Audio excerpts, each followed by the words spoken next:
انہوں نے بات کا مقابلہ باتوں سے کیا. جب محسوس ہوا کہ مقابلہ نہیں ہو سکا تو پھر اپنا زور لگایا, اپنے ہاتھ چلائے.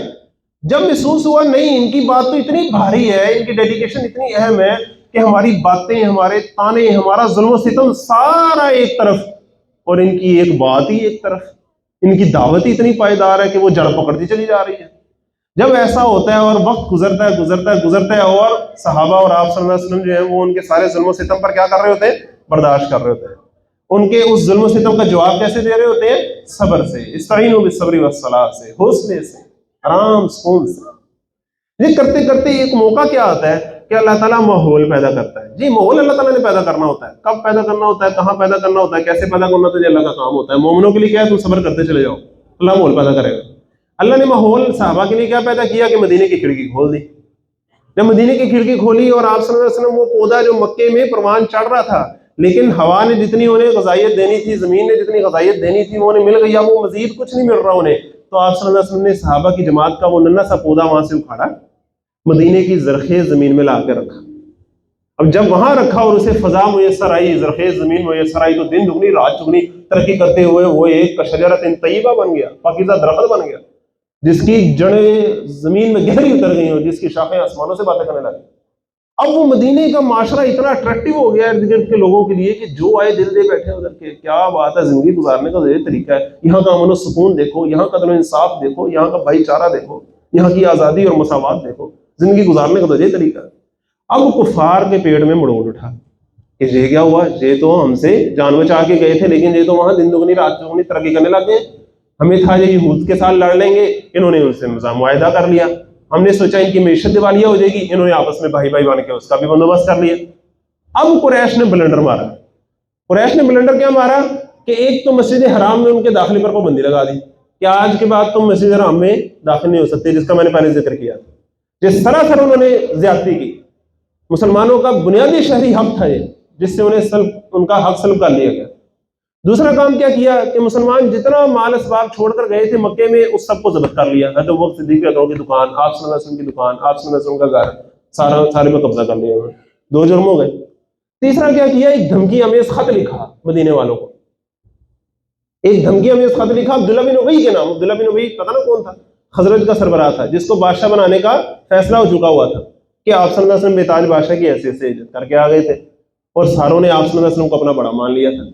اب عبداللہ بن ابی کو انہوں نے خط لکھا قریش مکہ نے, اور خط کیا لکھا کہ یہ جو تمہارے لوگوں نے ہمارے کچھ لوگوں کو پناہ دے رکھی ہے نا وہاں, ان کو نکال کے واپس بھیج دو, ورنہ ہم تم پر ایسی فوج لے کر آئیں گے کہ تمہارے مردوں کو قتل کر دیں گے, تمہاری عورتوں کو بے حرمتی کر دیں گے. جی, اور وہ بڑی غیر سفارتی زبان استعمال کی آج کی زبان میں اگر میں آپ سے کہوں. اب جب یہ دھمکیاں میں خط لکھا تو عبداللہ بن ابی نے اپنے کچھ چیلو چانٹوں کے ساتھ مل کر پلان کیا کہ ہم مسلمانوں کے خلاف محاصرہ کریں. آپ صلی اللہ علیہ وسلم کو خبر ملی تو آپ صلی اللہ علیہ وسلم فوراً گئے اور جا کر عبداللہ بن ابی سے کہا کہ دیکھو تم کس سے لڑنا چاہتے ہو, یہ دیکھو میرے ساتھ جو صحابہ ہیں تمہارے ہی قبیلے سے کچھ لوگ ہیں, اپنوں سے لڑو گے تم, یہ لوگ مجھے چھوڑیں گے تو میرا ساتھ تو نہیں چھوڑیں گے, اور اگر تم لڑو گے تو پھر آپس میں خون خرابہ ہوگا. کفار تمہیں, قریش تمہیں اتنا نقصان نہیں پہنچا سکتے جتنا تم خود پہنچا لو گے, سو بی کیئرفل. اب عبداللہ بن ابی کو کیا عقل آنی تھی, اس کے ساتھ والوں کو بہرحال تھوڑی ہوش آئی, انہوں نے کہا جی ہم آپس میں لڑ مر جائیں گے, وہ سارے وہاں سے تتر بتر ہو گئے. لیکن ایک بڑی اہم بات تھی, وہ کیا کہ اس خط کے بعد ایک لحاظ سے اعلان جنگ ہو چکا تھا قریش کی طرف سے, اور جب اعلان جنگ ہو چکا تھا اور دھمکیاں مل رہی تھیں اور تیاری کر رہے تھے قریش, اور کہہ رہے تھے کہ بس اس دفعہ ہم نے حملہ کرنا ہے, اور جی ہمارا یہ قافلہ واپس آ جائے پھر ہم تیاری کر کے حملہ کریں گے. جب یہ انہوں نے اعلان کر دیا ہوا تو اب لیڈر جو ہوتا ہے وہ اس کا انتظار نہیں کرتا کہ وہ آ کے مدینہ کا گھیراؤ کر لیں گے تو پھر ہم کچھ کریں گے. نہیں, بیسٹ ڈیفنس کیا ہوتا ہے, بیسٹ ڈیفنس از اوفینس. لہٰذا آپ صلی اللہ علیہ وسلم نے بہترین حکمت عملی کا ثبوت دیا اور آگے بڑھ کے ان کی معاشی ناکہ بندی کرنے کی طرف آگے بڑھے کہ ٹھیک ہے تمہیں ہمیں حرم میں داخل نہیں نہ ہونے دیتے, ہم بھی تمہیں مدینے کے پاس سے اپنے قافلے نہیں لے کے جانے دیں گے, ایسے تو پھر ایسے ہی صحیح. اب قریش نے پہلے تو سوچا کہ شاید یہ ویسے ہی کہہ رہے ہیں, آج تک کسی کی ہمت نہیں ہوئی ہمارے قافلے پہ ہاتھ ڈالنے کی, کیونکہ ہم اس کا بت نکال دیں گے. ہر ایک قبیلے کا تو بت پڑا ہوا ہے ہمارے پاس بیت اللہ میں. انہیں نہیں تھا پتا کہ مسلمانوں کا تو کوئی بت ہوتا ہی نہیں, وہ تو اللہ کو پوچھتے ہیں. انہیں کس بات کا ڈر تھا, انہوں نے روک کے دکھایا. جب روکا تو اس کے نتیجے میں پھر غزوہ بدر ہوئی, جس کی تفصیل ہم سورۃ انفال میں دیکھیں گے. یہ پورا بیک گراؤنڈ جو ہے آپ کے سامنے ہونا چاہیے کہ نظریاتی طور پر آغاز اہل حق کی طرف سے، لیکن باتوں کا جواب باتوں سے پہلے دیا گیا کفار کی طرف سے، اس کے بعد انہوں نے ہاتھ چلائے، لیکن مسلمانوں نے صبر کر کے دکھایا۔ اللہ تعالیٰ نے جب ماحول ایسا بنا دیا کہ اب مسلمانوں کو جب طاقت مل گئی ہے کہ اب وہ اینٹ کا جواب پتھر سے دیکھ سکتے ہیں، اور انہوں نے بلنڈر مار کے جواز مہیا کر دیا جب، تو پھر مسلمان جو ہے وہ ظلم نہ کرتا ہے نہ سہتا ہے۔ اللہ تعالیٰ ہمیں ایسا مسلمان بننے کی توفیق عطا فرمائے۔ اب سنیے ذرا، وقاتلوا فی سبیل اللہ، اور لڑو اللہ کے راستے میں، الذین یقاتلونکم، ان سے جو تم سے لڑتے ہیں، ولا تعتدوا، اور زیادتی نہ کرنا۔ ابھی قتال کا حکم آ رہا ہے ڈیفینسو قتال کا، ابھی ڈیفینسو قتال کا حکم آ رہا ہے، باقی قتال کے باقی آگے حکم آئیں گے۔ ان اللہ لا یحب المعتدین، بے شک اللہ زیادتی کرنے والوں کو پسند نہیں کرتا۔ وقتلوہم حیث ثقفتموہم، اور جب لڑائی ہو تو قتل کرو انہیں جہاں کہیں بھی تم انہیں پاؤ، واخرجوہم من حیث اخرجوکم، اور نکال باہر کرو انہیں وہاں سے جہاں سے انہوں نے تمہیں نکالا ہے۔ والفتنۃ اشد من القتل، اور فتنہ یعنی اللہ کے راستے سے روکنا زیادہ برا ہے خون ریزی سے۔ تم قتل کو برا نہ سمجھو، اللہ تعالیٰ جو تمہیں حکم دے رہا ہے کہ فتنے کو ختم کرنے کے لیے کہہ رہا ہے، اور فتنہ کیا ہے کہ لوگوں کو مجبور کر دیا جائے کہ وہ اپنے بنیادی حقوق کے تحت زندگی نہ گزار سکیں۔ اور بنیادی حقوق میں سے سب سے بنیادی حق بلا کیا ہوتا ہے؟ زندگی کے حق سے بھی زیادہ اہم حق ہوتا ہے اپنے عقیدے کے مطابق زندگی گزار سکنے کا۔ تو صحابہ نے مکے میں کسی کو کیا کہا تھا؟ کیا بت توڑے تھے؟ کیا ان پر ظلم و ستم کیا تھا؟ کیا کیا تھا صحابہ نے؟ کیوں نہیں جینے دیا گیا تھا انہیں وہاں؟ اٹس اے بگ کوسچن نا، یہ بہت بڑا فتنہ تھا جو ان کے اوپر مسلط کیے جانے کی کوشش تھی۔ تو الفتنۃ اشد من القتل ولا تقاتلوہم عند المسجد الحرام، اور ان سے مسجد حرام کے پاس نہ لڑنا، حتی یقاتلوکم فیہ، یہاں تک کہ وہ تم سے وہاں نہ لڑائی شروع کر دیں۔ فَإِن قَاتَلُوكُمْ فَاقْتُلُوهُمْ، پھر اگر وہ تم سے وہاں بھی لڑے تو پھر تم قتل کر دو انہیں۔ الفاظ بڑے خوبصورت ہیں، فَإِن قَاتَلُوكُمْ فَقَاتِلُوهُمْ، نہیں کہ وہ تم سے لڑے تو تم ان سے لڑنا، نہیں وہ تم سے لڑے تو تم انہیں پھر قتل کر دو۔ كَذَلِكَ جَزَاءُ الْكَافِرِينَ، اور اسی طرح بدلہ ہے کافروں کا۔ فَإِنِ انتهوا، بس اگر وہ باز آ جائیں، فَإِنَّ اللَّهَ غَفُورٌ رَحِيمٌ، تو بے شک اللہ بہت بخشنے والا رحم فرمانے والا ہے۔ یہ اللہ تعالیٰ کی رحمت ہے۔ وقاتلوہم، اور ان سے لڑتے رہو، حتی لا تکون فتنۃ، یہاں تک کہ فتنہ بالکل ختم ہو جائے، ویکون الدین للہ، اور دین صرف اور صرف اللہ کا ہو جائے۔ فَإِنِ انتہوا، پھر اگر وہ باز آ جائیں، فلا عدوان الا علی الظالمین، تو بدلہ نہیں لیا جائے گا مگر صرف اور صرف ظالموں سے۔ الشہر الحرام بشہر الحرام، حرمت والے مہینہ تو حرمت والے مہینے کا بدلہ ہی ہوتا ہے۔ والحرمات قصاص، اور تمام حرمتیں بھی عدلے کا بدلہ ہوتی ہیں۔ یہ نہیں ہے کہ وہ تم سے حرمت والے مہینے میں تم پر چڑھ دوڑیں تو تم کہو کہ نہیں یہ تو حرمت والا مہینہ، ہم نے کچھ نہیں کہنا، نہیں ایسی بات نہیں ہے۔ یہ تو وہ پاسداری کریں گے تو تم پاسداری کرو گے۔ فمن اعتدى علیکم، پھر جو تم پر زیادتی کرے، فاعتدوا علیہ بمثل ما اعتدى علیکم، تم بھی بدلہ لو اس سے ویسا ہی جیسا اس نے تم پر زیادتی کی ہے۔ عدل و انصاف اسلام کا ایک بنیادی اصول ہے۔ واتقوا اللہ، اور اللہ کی نافرمانی سے بچو، واعلموا ان اللہ مع المتقین، اور جان لو اللہ پرہیزگاروں کے ساتھ ہے۔ وانفقوا فی سبیل اللہ، اب اللہ کے راستے میں جنگ لڑنی ہے تو جان اور مال کی قربانی تو کرنی پڑے گی، ساتھ ہی انفاق کا ذکر آ گیا۔ وانفقوا فی سبیل اللہ، اور اللہ کے راستے میں خرچ کرو، ولا تلقوا بایدیکم الی التہلکہ، اور نہ ڈالو خود کو اپنے ہاتھوں ہلاکت میں۔ اگر تم اللہ کے راستے میں خرچ نہیں کرو گے تو خود اپنا نقصان کرو گے۔ واحسنوا، اور نیکی کرتے رہو، ان اللہ یحب المحسنین، بے شک اللہ نیکی کرنے والوں کو پسند کرتا ہے۔ واتموا الحج والعمرۃ للہ، اور پورا کرو حج اور عمرہ اللہ کی رضا کے لیے۔ اب حج اور عمرے کا ان چیزوں کے ساتھ کیا تعلق ہے؟ آپ بتائیں، حج اور عمرہ کہاں ہوتا ہے؟ بیت اللہ میں۔ یہ ایک انوکھی عبادت ہے۔ نماز آپ کہیں بھی پڑھ سکتے ہیں، روزہ آپ کہیں بھی رکھ سکتے ہیں، زکوٰۃ آپ کہیں بھی دے سکتے ہیں، لیکن حج اور عمرے کے لیے بیت اللہ جانا ضروری ہے۔ اور بیت اللہ پہ کس کا قبضہ ہے؟ کافروں کا، لہٰذا اس کو چھڑانا ضروری ہے۔ تو واتموا الحج والعمرۃ للہ، سو پورا کرو حج اور عمرہ اللہ کی رضا کے لیے۔ فَإِنْ أُحْصِرْتُمْ، پھر اگر تم روک دیے جاؤ، گھیر لیے جاؤ، فَمَا اسْتَيْسَرَ مِنَ الْهَدْيِ، تو جو میسر ہو قربانی میں سے وہ آگے بھیج دو، جتنی وسعت ہو اتنا عمل کر دو۔ وَلَا تَحْلِقُوا رُؤُوسَكُمْ، اور اپنے سر نہ منڈواؤ، حَتَّى يَبْلُغَ الْهَدْيُ مَحِلَّهُ، یہاں تک کہ قربانی کا جانور اپنے مقام پر پہنچ جائے۔ فَمَنْ كَانَ مِنْكُمْ مَرِيضًا، پھر جو کوئی تم میں سے بیمار ہو، أَوْ بِهِ أَذًى مِنْ رَأْسِهِ، یا اسے اپنے سر میں کوئی تکلیف ہو، فَفِدْيَةٌ مِنْ صِيَامٍ أَوْ صَدَقَةٍ أَوْ نُسُكٍ، کتنی باریک لیول پر جا کے بھی شریعت نے احکامات دیے ہیں۔ سر میں اگر کوئی تکلیف ہے، باہر نہیں کٹوا سکتے، کوئی اور باتیں ہیں، فَفِدْيَةٌ مِنْ صِيَامٍ أَوْ صَدَقَةٍ أَوْ نُسُكٍ، تو فدیہ ہوگا روزے رکھنا یا صدقہ دینا یا قربانی کرنا۔ دیر آر ملٹیپل آپشنز، یا 3 روزے رکھے گا، یا 6 مسکینوں کو کھانا کھلائے گا، صدقہ دے گا، یا 1 بکری کی قربانی کر دے گا۔ فَإِذَا أَمِنْتُمْ، پھر جب تم امن میں ہو جاؤ، فَمَنْ تَمَتَّعَ بِالْعُمْرَةِ إِلَى الْحَجِّ، تو جس نے ایک ہی سفر میں حج کے ساتھ ساتھ عمرے کا بھی فائدہ اٹھایا فمستیسر من الہدی، تو جو میسر ہو قربانی میں سے پیش کر دیں. فمن لم یجد، پھر جو قربانی کی طاقت نہ رکھتا ہو فصیام ثلاثۃ ایام فی الحج، تو 3 دن حج کے دوران روزے رکھنا اس پر لازم ہے. وسبعۃ اذا رجعتم، اور 7 دن روزے رکھنا جب گھر واپس آ جائے. تلک عشرۃ کاملہ، یہ پورے 10 روزے ہو گئے. ذالک لمن لم یکن اہلہ حاضر المسجد الحرام، یہ ایک ہی سفر میں حج اور عمرہ کرنے کی رعایت اس شخص کے لیے ہے جس کے گھر والے مسجد حرام کے پاس رہنے والے نہیں ہیں، وہاں کے رہائشی نہیں ہیں. واتقوا اللہ، اور اللہ کی نافرمانی سے بچو. واعلموا ان اللہ شدید العقاب، اور جان لو اللہ سخت سزا دینے والا ہے. الحج اشہر معلومات، حج کے مہینے تو جانے پہچانے ہیں. یہ بھی قرآن کا ایک خاص انداز ہے، آپ ساروں کو ہی پتا ہے حج کے مہینے کون سے ہیں. الحج اشہر معلومات. فمن فرض فیہن الحج، پس جس نے عزم کر لیا ان میں حج کا، فلا رفث ولا فسوق ولا جدال فی الحج، تو کوئی فحش گوئی نہیں کرنی، کوئی نافرمانی کا کام نہیں کرنا، کوئی جھگڑا نہیں کرنا حج کے دوران. وما تفعلوا من خیر یعلمہ اللہ، اور جو بھی تم نیکی کرو گے اللہ اسے جانتا ہے، ریاکاری کرنے کی بھی ضرورت نہیں ہے. وما تفعلوا من خیر یعلمہ اللہ وتزودوا، اور زاد راہ یعنی سفر کی ضروریات لے لیا کرو. بڑا پریکٹیکل اور ریئلسٹک دین ہے. یہ نہیں کہ بالکل تم وسائل اور مادی جو ضروریات ہیں اس سے بے بہرا ہو کر چلے جاؤ اور پھر وہاں جا کے تمہیں ہاتھ پھیلانا پڑے کسی کے سامنے، ایسے نہیں. وتزودوا، زاد راہ لے لیا کرو. فإن خیر الزاد التقوی، لیکن یاد رکھنا سب سے بہترین زاد راہ تو تقوی ہے. یہ ضرور ساتھ لے کے جانا، یہ نہیں کہ ساری چیزیں ساتھ لے کے جاؤ لیکن دل میں تقوی نہ ہو. واتقون یا اولی الالباب، اور تقوی اختیار کرو اے ہوش مندو. لیس علیکم جناح، تم پر کوئی گناہ نہیں ہے. ان تبتغوا فضلا من ربکم، کہ تم تلاش کرو اپنے رب کی طرف سے کوئی فضل، یعنی رزق. اگر تم وہاں جا کے رزق کا کوئی معاملہ کرتے ہو، مثال کے طور پر یہاں سے کوئی بندہ جاتا ہے تو کوئی ایسی چیز سا لے جاتا ہے جو وہاں جا کے بیچ سکتا ہے، یا کسی کو بال کاٹنے آتے ہیں وہ جا کے اپنی یہ سروسز پیش کرتا ہے اور اپنی روزی روٹی کا بھی ساتھ کوئی بندوبست کرتا ہے، تو there is no harm in it. فَإِذَا أَفَضْتُم مِّنْ عَرَفَاتٍ، پھر جب تم واپس آؤ عرفات سے، فَاذْكُرُوا اللَّهَ عِندَ الْمَشْعَرِ الْحَرَامِ، تو ذکر کرو اللہ کا مشعر حرام یعنی ذوالحلیفہ کے پاس.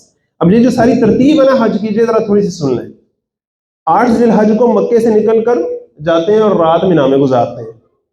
9 ذی الحج جو ہے وہ یوم عرفہ ہوتا ہے، اور الحج عرفہ، حج جو ہے وہ ہے ہی عرفہ میں قیام کا نام. دوپہر سے پہلے عرفہ میں پہنچتے ہیں، ظہر اور عصر کی نماز وہاں کٹھی پڑھتے ہیں، پھر مغرب تک وہاں دعا کرتے ہیں اللہ تعالیٰ سے، پھر مغرب کے بعد نکل کے مزدلفہ پہنچ کے مغرب اور عشاء کی نماز کٹھی پڑھتے ہیں.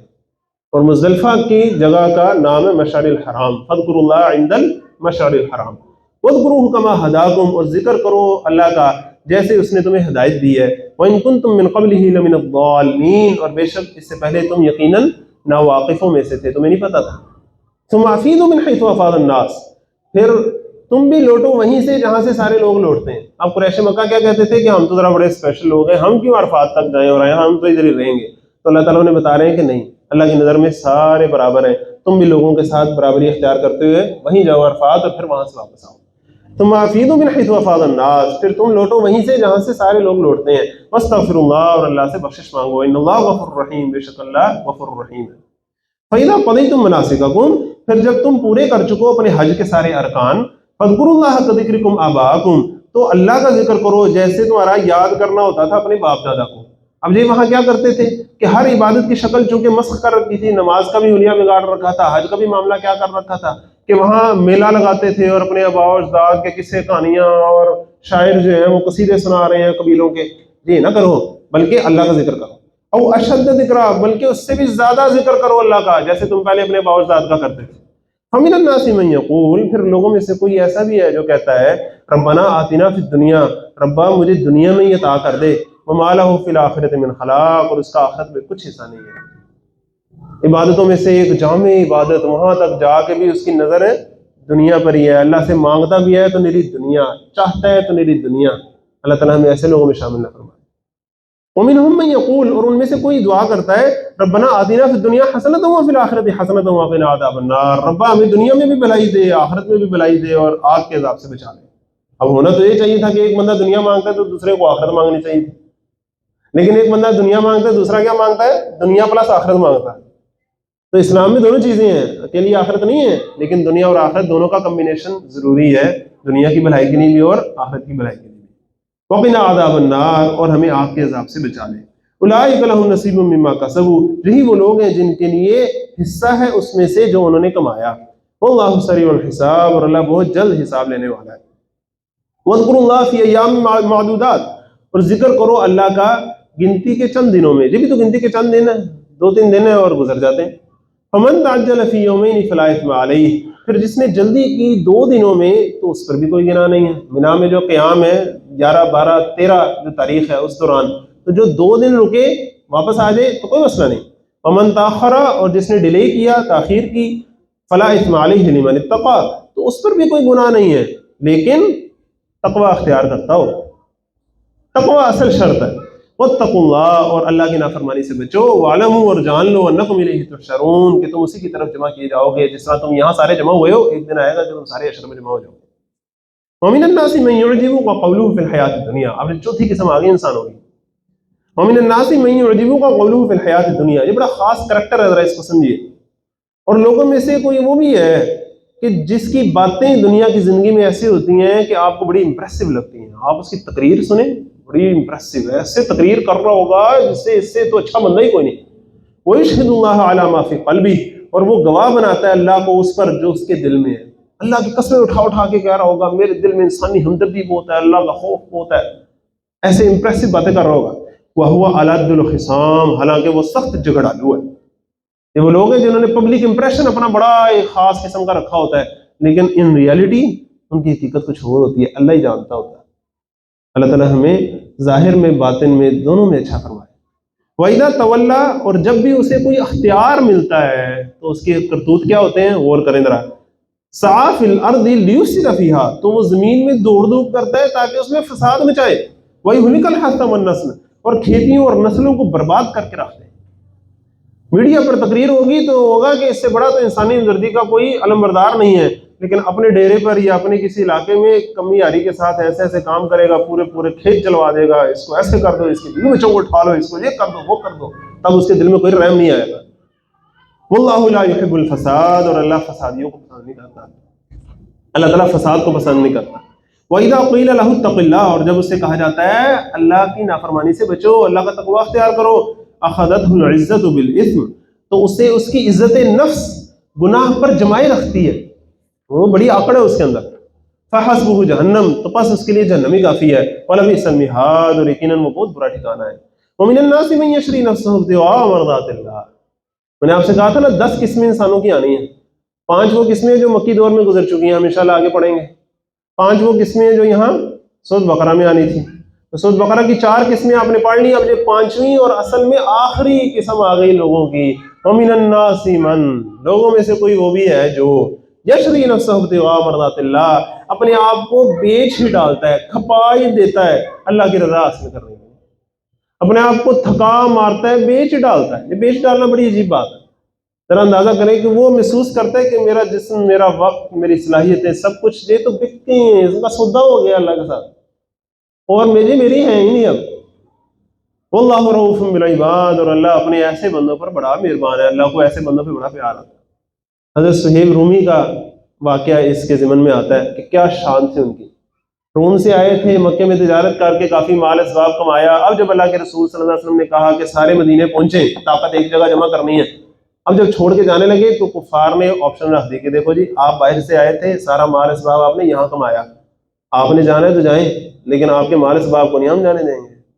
انہوں نے اپنے سارا مال اسباب قربان کیا، کہا مجھے جانے دو نبی صلی اللہ علیہ وسلم کے پاس، میں نے ان سے دور نہیں رہنا۔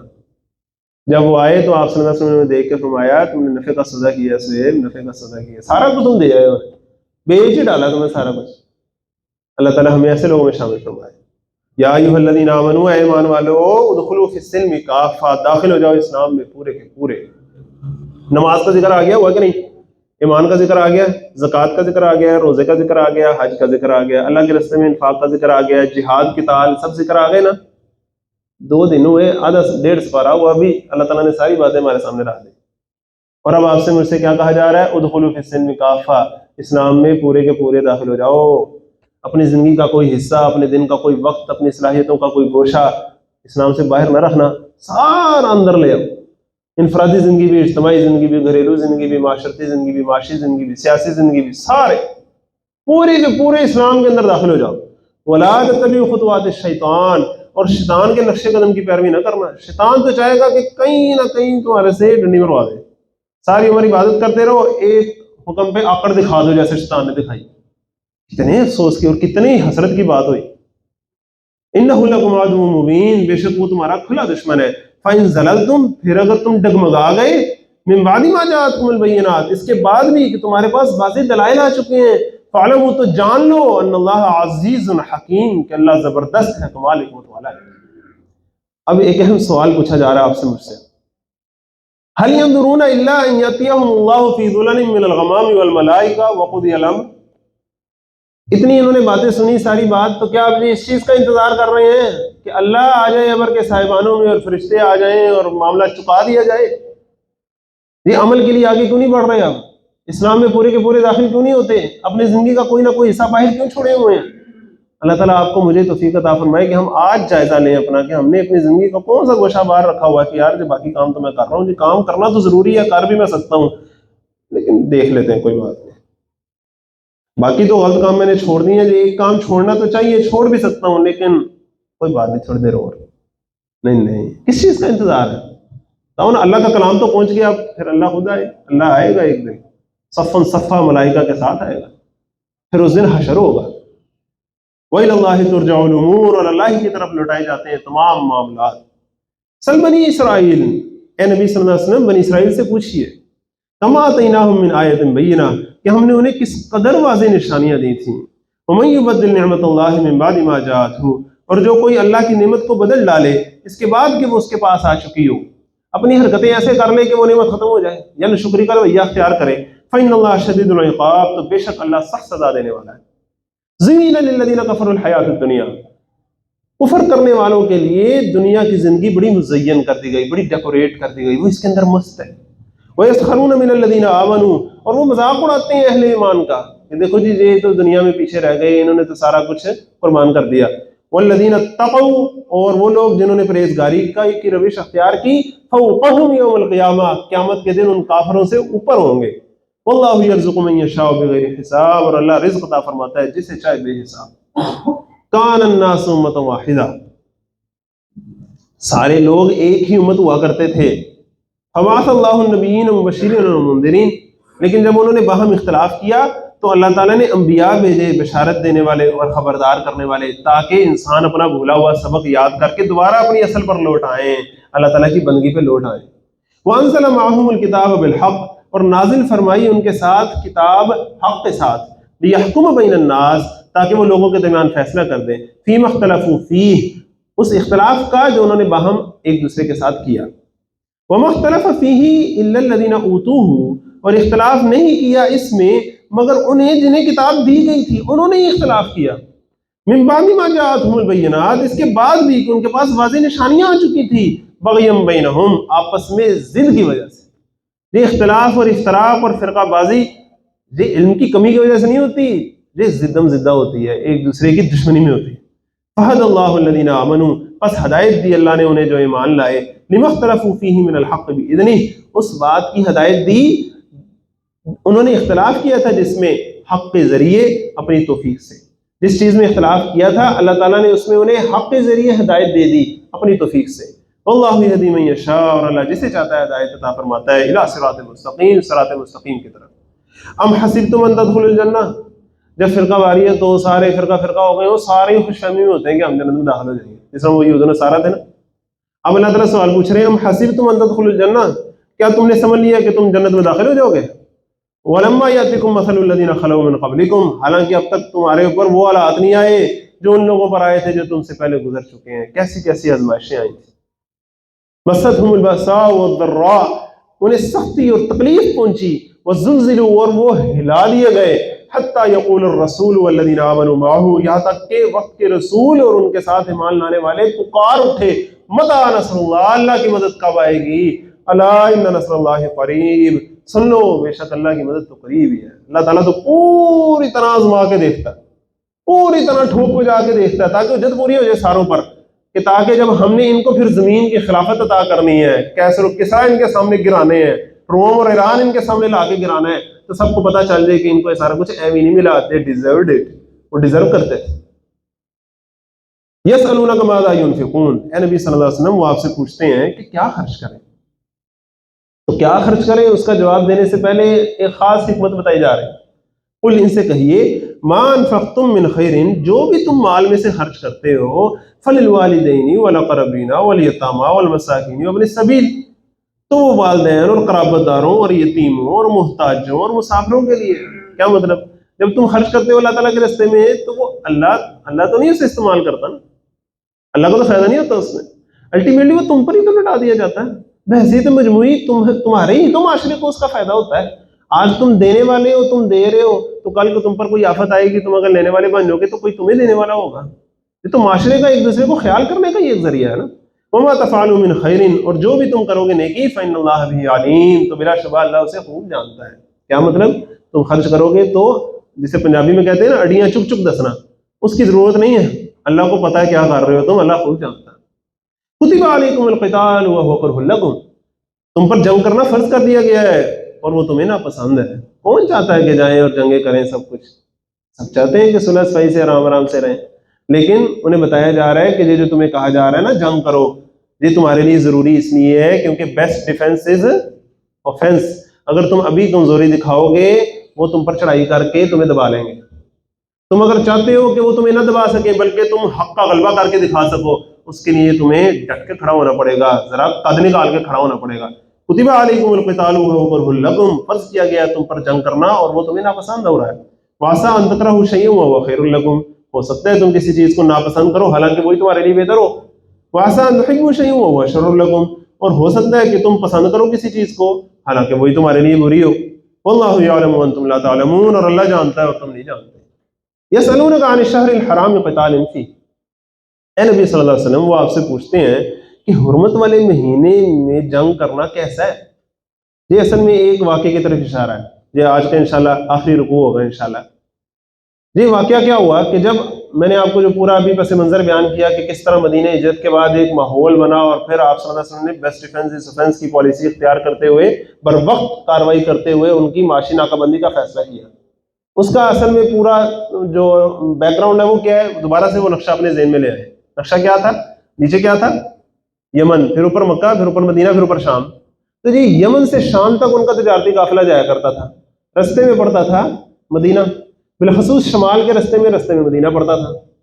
اب آپ صلی اللہ علیہ وسلم نے ان کا جو شام کا جو رستہ تھا اس پہ انہوں نے آپ صلی اللہ علیہ وسلم نے صحابہ کے مختلف دستے بھیج کے اپنی پریزنس شو کی اور انہیں بتایا کہ اب تم یہاں سے ایسے ہی نہیں گزر سکتے، تم نے ہم پر پابندیاں لگائی ہیں تو ہم نے پھر تم پر پابندیاں لگا دی، اور اس رستے میں جتنے بھی گاؤں پڑتے تھے، جتنے بھی قبیلے پڑتے تھے، سب کی طرف دوستی کا ہاتھ بڑھا لیا۔ اب جو جو آپ صلی اللہ علیہ وسلم سے دوستی کرتا چلا جا رہا ہے، آپ صلی اللہ علیہ وسلم کے کیمپ میں شامل ہوتا چلا جا رہا ہے، اب وہ بائی پولر ہوتا جا رہا ہے نا عرب، تو جو جو آپ صلی اللہ علیہ وسلم کے کیمپ میں شامل ہوتا جا رہا ہے، اب وہ زمین آپ صلی اللہ علیہ وسلم کے اس میں عمل داری میں آتی جا رہی ہے، اور اس زمین پر قریش مکہ کا داخلہ منع ہوتا جا رہا ہے، اور اس زمین پر آپ صلی اللہ علیہ وسلم صحابہ کو بھیجتے جا رہے ہیں کہ جاؤ ذرا دیکھ کے اور ریکی کر کے آؤ، کوئی گزر تو نہیں رہا ہماری اجازت کے بغیر۔ اب یہ پورا ماحول ہے جس ماحول میں آپ صلی اللہ علیہ وسلم نے صحابہ کے مختلف دستے بھیجے ہیں، جو غزوہ بدر سے پہلے کے 8 دستے ہیں، جس میں 4 میں آپ صلی اللہ علیہ وسلم خود تشریف لے کر گئے ہیں اور 4 میں آپ صلی اللہ علیہ وسلم نے صحابہ کو بڑا بنا کر بھیجا ہے۔ تو جس میں صحابہ جائیں آپ صلی اللہ علیہ وسلم نہ جائیں اس کو کہتے ہیں سریہ، اور جس میں آپ صلی اللہ علیہ وسلم خود جائیں اسے کہتے ہیں غزوہ۔ آپ سمجھنے کے لیے میں تقسیم آپ کے سامنے رکھ رہا ہوں۔ تو یہ 8 جو سرایا اور غزوات جو ہوئے تھے ان کے پس منظر میں اس بات کو سمجھیں کہ اس میں سے آخری جو ہوا وہ کیا ہوا کہ آپ صلی اللہ علیہ وسلم نے شام کے رستے کے بجائے یمن کے رستے کی طرف بھیجا صحابہ کو، گنتی کے چند صحابہ کو بھیجا، اور انہیں حکم دیا کہ فلاں جگہ سفر کرتے جانا، اتنے دن بعد جا کے میرا خط کھولنا ہے، اس کے اندر کیا لکھا ہے، جو لکھا ہو وہ کرنا ہے۔ سفر کرتے گئے وہاں جا کے پہنچ کے جب خط کھولا تو اندر لکھا ہوا تھا کہ مزید اتنے دن سفر کرو، آگے جاؤ گے، قریش کا ایک قافلہ یہاں سے جا رہا ہوگا، اس پر نظر رکھو، اتنا کو آرڈر تھا۔ وہ جو لوکل ان کے کمانڈر تھے، امیر تھے، انہوں نے کہا بھی چلتے ہیں، چلے جا کے اب نظر رکھ رہے تو محسوس کیا کہ قافلے میں مال بھی کافی ہے اور حفاظت پر مامور لوگ بھی بڑے تھوڑے ہیں، تو محسوس ہوا کہ ہم اگر ہاتھ ڈالیں تو ڈال سکتے ہیں۔ یہاں ایک بات کو ذرا سمجھ لیں، آج اگر پاکستان اور انڈیا کی جنگ کا اعلان ہو جائے اور انڈیا کا کوئی جہاز ہماری بحری حدود کے قریب سے گزر رہا ہو اور ہماری آرمی جو ہے وہ اس جہاز کو پکڑ لے جو اسلحہ لے کر جا رہی ہے، تو آپ مجھے بتائیں کہ کیا یہ بین الاقوامی قوانین کے تحت کوئی ظلم ہوگا؟ نہیں ہوگا۔ جنگ میں ایسے ہی ہوتا ہے۔ اب وہاں جنگ ڈکلیئر کی ہوئی ہے، اوپن وار ڈکلیئر ہوئی ہے، اور وہ کس کی طرف سے تھوپی گئی ہے؟ قریش مکہ کی طرف سے 13 سال ظلم و ستم کر کے تھوپی گئی ہے۔ اب وہ جنگ کا اعلان ہو چکا ہوا ہے، اور اب صحابہ نے اپنا ایک اجتہاد کیا۔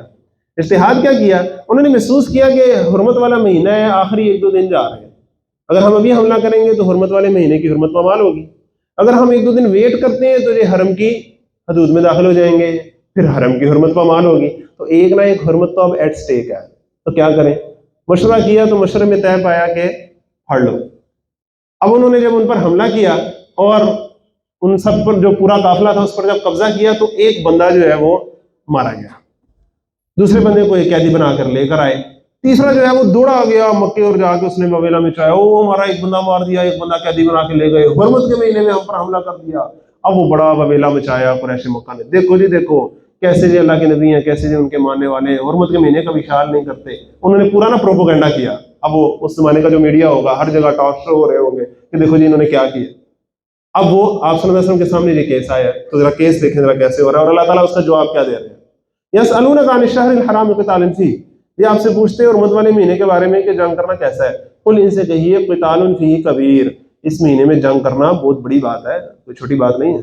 وصد عن سبیل اللہ وکفر بہ والمسجد الحرام واخراج اہلہ منہ اکبر عند اللہ، لیکن اللہ کے رستے سے روکنا، اس سے کفر کرنا، مسجد حرام سے لوگوں کو روکنا، اس کے گھر میں ادھر رہنے والوں کو وہاں سے نکال باہر کرنا، یہ سب کچھ اللہ کے نزدیک حرام مہینے میں قتل کرنے سے بھی بڑا جرم ہے۔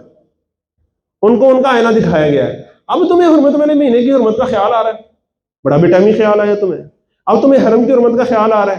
13 سال جب نبی صلی اللہ علیہ وسلم اور صحابہ پر ظلم ہو رہا تھا، حضرت بلال کے ساتھ کیا ہوا، حضرت خبیب کے ساتھ کیا ہوا، وہ حرم کے اندر نہیں ہو رہا تھا، تب تمہیں حرمت کا کوئی خیال نہیں تھا، اب تمہیں حرمت کا خیال آ گیا۔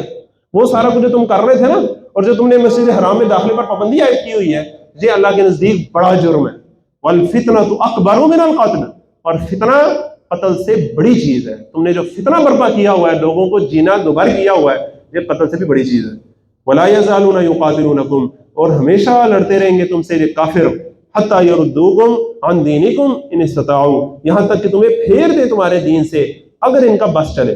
ومن یرتد منکم عن دینہ، لیکن تم سن لو دھیان سے، جو کوئی تم میں سے اپنے دین سے پھرے گا، فیمت وہو کافر، پھر وہ مرا اس حال میں کہ وہ کافر تھا، فاولئک حبطت اعمالهم فی الدنیا والآخرہ، تو یہی وہ بد نصیب ہیں کہ ان کے اعمال دنیا اور آخرت میں برباد ہو گئے۔ اللہ تعالیٰ ہمیں خاتمہ بالایمان نصیب فرمائے۔ فاولئک اصحاب النار، یہی لوگ جہنم والے ہیں، ہم فیہا خالدون، وہ اس میں ہمیشہ رہنے والے ہیں۔ قریب ہے کہ وہ وقت آئے کہ ہمیں اجتماعی طور پر بھی اور انفرادی طور پر بھی اس قدر مجبور کر دیا جائے کہ ہم ایمان کے سودے کرنے پہ آ جائیں۔ وہ وقت دور نہیں ہے۔ اللہ تعالیٰ ہمیں ایسے ماحول میں بچنے کی توفیق عطا فرمائے اور ڈٹنے کی توفیق عطا فرمائے۔ ان الذین آمنوا والذین ہاجروا، بے شک وہ لوگ جو ایمان لائے اور جنہوں نے ہجرت کی، وجاہدوا فی سبیل اللہ، اور جہاد کیا اللہ کی راہ میں، اولئک یرجون رحمت اللہ، یہی وہ لوگ ہیں جو امید رکھتے ہیں اللہ کی رحمت کی، واللہ غفور رحیم، اور اللہ بہت بخشنے والا، ہمیشہ رحم فرمانے والا ہے۔ یسألونک عن الخمر والمیسر، یہ آپ سے پوچھتے ہیں شراب اور جوئے کے بارے میں۔ قل ان سے کہیے فیہما اثم کبیر، ان دونوں میں گناہ بہت زیادہ ہے، ومنافع للناس، اور کچھ نہ کچھ فائدے بھی ہیں لوگوں کے لیے، وَإِثْمُهُمَا أَكْبَرُ مِن نَفْعِهِمَا، اور ان دونوں کا گناہ ان کے فائدے سے بہت زیادہ ہے۔ وَيَسْأَلُونَكَ مَاذَا يُنْفِقُونَ، اور وہ پوچھتے ہیں آپ سے کہ کیا خرچ کریں۔ قل ان سے کہیے العفو، ضرورت سے زائد جو بھی ہے خرچ کر دو۔ یہ ایک انتہا ہے، اس کے بھی دو پہلو ہیں، ذرا غور کریں۔ ایک کیا ہے کہ ضرورت پوری کر کے پھر جو ہے وہ خرچ کر دو، یہ نہیں کہ سارا خرچ کر کے پھر خدا ہاتھ پھیلانے لگا جائے، نہیں، ایسے نہیں، ضرورت پوری کر کے پھر خرچ کرو۔ اب ضرورت کتنی ہے جو بندہ جانتا ہے، اس کا رب جانتا ہے، جتنا وہ رب کے قریب ہوتا چلا جائے گا، آخرت کا دل میں اس کے ایمان پیدا ہوتا چلا جائے گا، وہ اپنی ضرورتوں کو سکیڑتا چلا جائے گا، وہ کہے گا نہیں یہ بھی میری ضرورت نہیں، اس کے بغیر بھی کام چل سکتا ہے، اس کے بغیر بھی کام چل سکتا ہے، وہ ایسی لیول پہ آ جائے گا، اور پھر کرتے کرتے وہ لیول آ جائے گا کہ ساری عمر زکوٰۃ دینے کی نوبت نہیں آئے گی، جو آ رہا ہے خرچ کر رہے ہیں، جو آ رہا ہے خرچ کر رہے ہیں۔ یہ ہے انتہا کا لیول کہ جمع پونجی رکھنا تو تصور ہی نہیں، ضرورت سے زائد جو بھی اللہ کے راستے میں خرچ کرو۔ اور یہ ان صحابہ سے کہا جا رہا ہے جو سابقون الاولون کا درجہ رکھتے ہیں، اس کی وجہ کیا ہے؟ زکوٰۃ کا نظام قائم کرنا ہے ان صاحبہ نے. کل کو انہوں نے جنگیں لڑنی ہے مختلف قبائل سے زکوٰۃ کے ایشو پر، لڑنی ہے کہ نہیں لڑنی؟ اب جنہوں نے زکوٰۃ کا نظام قائم کر کے رکھنا ہے، اگر وہ بھی صرف زکوٰۃ کے لیول پر رہے ہیں کہ ہم نے تو زکوٰۃ دے دی تو بس کافی ہے، نہیں، خود ان کو اس لیول پہ جانا پڑے گا. خود تو پیٹ پہ پتھر باندھ کے بھی دوسروں کو دینا پڑے گا. تو اگر معاشرے کو آپ زکوٰۃ کی سطح پر لے کر آنا چاہتے ہیں تو خود تو اس لیول پہ جانا پڑے گا. اللہ تعالیٰ معاشرے میں کچھ نہ کچھ لوگ تو ایسا پیدا فرمائے اور ہمیں ایسے لوگوں میں شامل ہونے کی توفیق عطا فرمائے. بڑا مشکل کام ہے. معاشرے کی اصلاح ایسے نہیں ہوتی. پلس میکر چاہیے ہوتے ہیں، رول ماڈل چاہیے ہوتے ہیں معاشرے میں، جو لوگوں کے لیے ایک لیول سیٹ کرتے ہیں، ایک ٹارگٹ سیٹ کرتے ہیں، جو چاہتے ہیں کہ قتل و غارت گری نہ ہو، امن و امان ہو. ان کو خود تو مارے سہنی پڑتی ہیں، ان کو خود تو اپنے چچا کی شہادت بھی برداشت کرنی پڑتی ہے، اپنے قریبی صحابہ کی شہادت برداشت کرنی پڑتی ہے. تب امن و امان قائم ہوتا ہے کہ صنعاء سے حضرموت تک کوئی سوار جاتا ہے اور اسے کسی کا خوف نہیں ہوتا. جو لوگ چاہتے ہیں کہ وہ حالات آ جائیں کہ لوگ زکوٰۃ لے کے نکلیں اور لینے والا کوئی نہ ملے، انہیں خود تو اس لیول پہ جانا پڑتا ہے کہ پیٹ پہ پتھر بھی باندھیں لیکن مانگنے والا کوئی آئے تو اسے کچھ نہ کچھ دے، کسی سے لے کے ہی کیوں نہ دے. یہاں تک بھی لیول ہے. تو قل العفو، اللہ تعالیٰ ہمیں اس لیول پر پہنچنے کی کوشش ہی کرنے کی توفیق عطا فرمائے. کذالک یبین اللہ لکم الآیات لعلکم تتفکرون. اس طرح اللہ تعالیٰ واضح فرماتا ہے تمہارے لیے آیات تاکہ تم غور و فکر کرو، فی الدنیا والآخرہ، دنیا میں بھی اور آخرت میں بھی، دونوں میں غور و فکر کرو. نہ رہبانیت ہے نہ دنیا پرستی ہے. وَيَسْأَلُونَكَ عَنِ الْيَتَامَىٰ، اور وہ آپ سے یتیموں کے بارے میں پوچھتے ہیں کہ ہمارے پاس یتیم ہے، ان کا مال ہمارے پاس ہے تو کیا کریں. ان کا مال بالکل علیحدہ رکھیں، اپنا مال بالکل علیحدہ رکھیں تاکہ کوئی کنفیوژن نہ ہو اور سیپریشن رہے، تاکہ کہیں غلطی سے بھی ان کا مال ہمارے مال میں نہ آ جائے. یتیم کے مال کی جو سینکٹیٹی قرآن میں بیان کی گئی ہے، سورہ نساء کے پہلے رکوع میں ہم اس کو تفصیل سے پڑھیں گے. قل، ان سے کہیے، اصلاح لہم خیر، ان کے لیے خیر خواہی کرنا بہتر ہے. وَإِن تُخَالِطُوهُمْ فَإِخْوَانُكُمْ، پھر اگر تم انہیں اپنے ساتھ شریک کر لو تو وہ تمہارے بھائی ہیں. وَاللَّهُ يَعْلَمُ الْمُفْسِدَ مِنَ الْمُصْلِحِ، اور اللہ جانتا ہے بگاڑ پیدا کرنے والے کو اور سنوارنے والے کو. اللہ تعالیٰ نیتوں کا حال جانتا ہے کہ کون اس لیے ملا رہا ہے تاکہ اس کا مال محفوظ رہے، اور کون اس لیے ملا رہا ہے تاکہ میں دھوکے سے اس پر قبضہ کر لوں. وَلَوْ شَاءَ اللَّهُ لَأَعْنَتَكُمْ، اور اگر اللہ چاہتا تو یقیناً تمہیں مشقت میں ڈال دیتا، تمہیں کہتا نہیں علیحدہ کر کے رکھو، پھر تم حساب کتاب میں لگے رہتے. ان اللہ عزیز الحکیم، بے شک اللہ زبردست ہے، کمال حکمت والا ہے. اللہ تعالیٰ ہمیں اپنے حکموں کو سمجھنے کی اور اس پر عمل کرنے کی توفیق عطا فرمائے. کل انشاءاللہ ہم جو گھریلو زندگی ہے، بالخصوص نکاح طلاق کے مسائل ہیں، میاں بیوی کے تعلقات ہیں، اس پر انشاءاللہ ہم گفتگو شروع کریں گے. صدق اللہ.